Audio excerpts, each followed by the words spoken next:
पापा, आप कैसे हो? माँ ही आशीष जी को फोन करके पूछ रही थी। बस ठीक हूँ बेटा, इस उम्र में अकेले लोग कैसे हो सकते हैं? बस जैसे तैसे करके गाड़ी चल रही है। आशीष जी ने दुखी मन से कहा।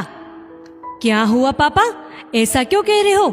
मुझे बताओ, मैं आपकी मदद करूंगी। भाई भाभी कैसे हैं? उन लोगों ने आपको कुछ कहा क्या? अपना छोटू कैसा है? माही ने न जाने कितने प्रश्नों की बरसात कर दी। मेरी तबीयत ठीक है, यहाँ सब अच्छे हैं। तुम अपना घर संभालो, अपने सास ससुर और पति की सेवा करो। मेरा जो होगा देखा जाएगा। आशीष जी ने भारी दिल से कहा। अगर आप कुछ कहोगे नहीं तो मुझे पता कैसे चलेगा? मेरा हृदय पानी पानी हो रहा है। मुझे बताओ कि क्या हुआ है, प्लीज पापा। माँ ही चिंताग्रस्त होकर पूछने लगी।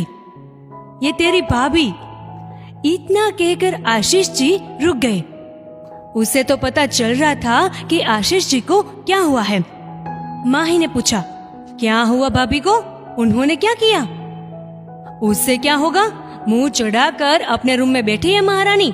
तेरी माँ गई उसके बाद मेरी कोई कदर ही नहीं है।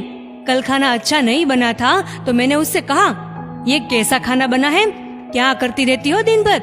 ऐसा तो मैं तुम्हें भी कहता था। क्या तुम ऐसा करती थी? नहीं ना। पहले मेरे पास बैठती थी पर अब वो मेरे पास नहीं बैठती। अपना काम करके वो कमरे में चली जाती है। नीचे पूरे घर में मैं अकेला रह जाता हूँ। पहले तो वो मेरे साथ भगवान की बातें कर लिया करती थी, हम सत्संग भी कर लिया करते थे। थोड़े दिन से सत्संग भी नहीं हुआ है। आशीष जी ने कहा। पापा, आपने और भी कुछ कहा होगा, इतनी सी बात में वो कभी मुंह नहीं चढ़ाती। माँ ही ने कहा। अब मैं 17 साल का हो गया हूँ, कभी मैं भूल जाता हूँ कि क्या बोलता हूँ। आशीष जी ने अपनी बात बदलते हुए कहा। एक बाप जब अपनी बेटी से कहता है तो बुरा नहीं लगता है, पर जब एक ससुर बहू से कहता है तो मुंह चढ़ा के बैठती है। क्या अपने माँ बाप के साथ भी वो ऐसा करती होगी? उसे तो ये ससुर अच्छा नहीं लगता है। पता नहीं अपने आप को क्या समझती है। शायद वो सोचती है कि मैं जल्दी से तेरी माँ के पास चला जाऊँ। मैं थक गया हूँ रोज रोज के ये चेहरे देखकर। आशीष जी ने कहा। पापा, आपकी बात सही है, भाभी को ऐसा नहीं करना चाहिए था।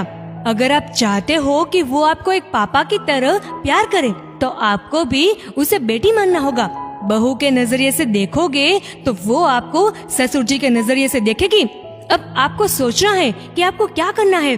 घर पर ऑफिस का काम अकेली संभालती है तो कभी उसे गलती हो जाती है, वो मैं भी मानती हूँ, पर इसका अर्थ ये नहीं है कि आप उसको हर बात में सुना दो।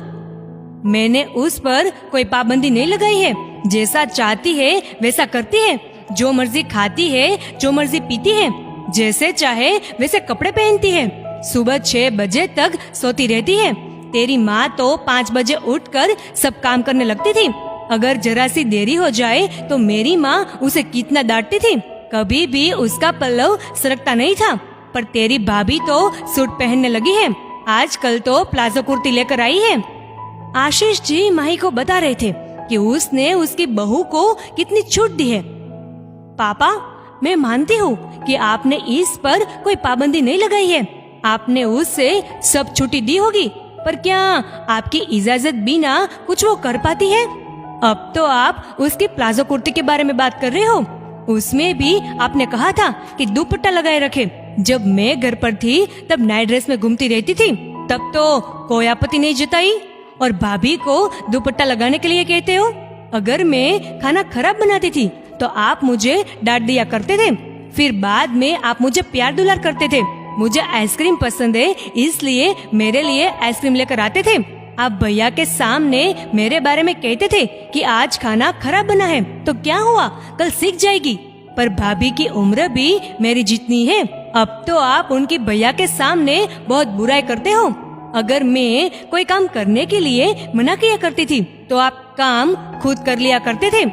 भाभी को किसी का सहारा नहीं है। घर में एक नौकरानी लगाई थी, वो भी आपने निकलवा दी। वो घर का काम करे या आपकी बातें सुने या फिर ऑफिस जाए। आपके साथ रहने के लिए उन्होंने वर्क फ्रॉम होम लिया था। वो घर के काम में कभी देरी कर देती थी, तब आप उसे कितना डांटते हो। वो घर का और बाहर का काम कर सकते हैं, तो क्या आप और भाई उसकी मदद करने के लिए घर का काम नहीं कर सकते? आप भाभी के साथ इतना अन्याय करोगे ऐसा मैंने सोचा नहीं था। भाभी बहुत अकेली है, आप नहीं। आपके साथ तो आपका बेटा, बेटी और बहू है। आपको उनका साथ देने की जरूरत है। मुझे वादा करो कि आज से आप उनका साथ दोगे और गुस्सा नहीं करोगे।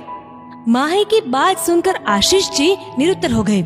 उनको एहसास हुआ कि अगर बहू से बेटी होने की उम्मीद रखते हैं तो खुद को भी बहू के पिता बनने की कोशिश करनी चाहिए, ना कि ससुर बनकर उस पर अंगार बरसाना चाहिए। बेटा, तू ठीक बोल रही है, गलती मेरी भी है।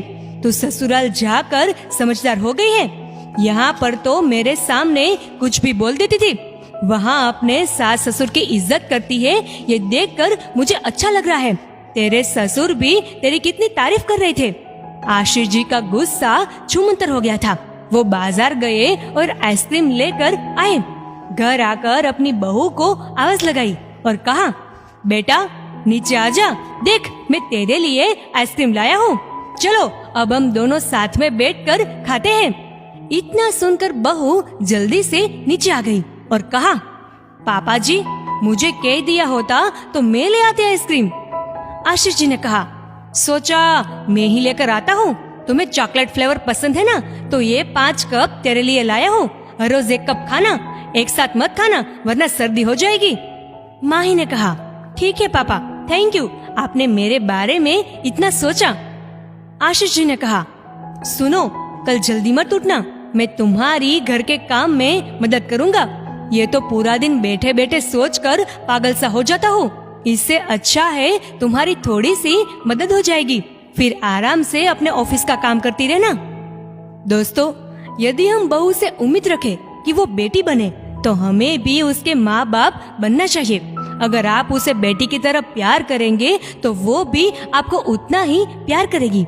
दोस्तों, इस वीडियो को लेकर आपकी क्या राय है नीचे कमेंट करके जरूर बताइएगा। अगर आपको ये वीडियो अच्छा लगा हो तो इस वीडियो को लाइक करिएगा, शेयर करिएगा ज्यादा से ज्यादा लोगों तक, और ऐसी और भी इंस्पिरेशनल वीडियोस के लिए सब्सक्राइब करें हमारे यूट्यूब चैनल को और फेसबुक पर फॉलो करें हमारे पेज को। धन्यवाद।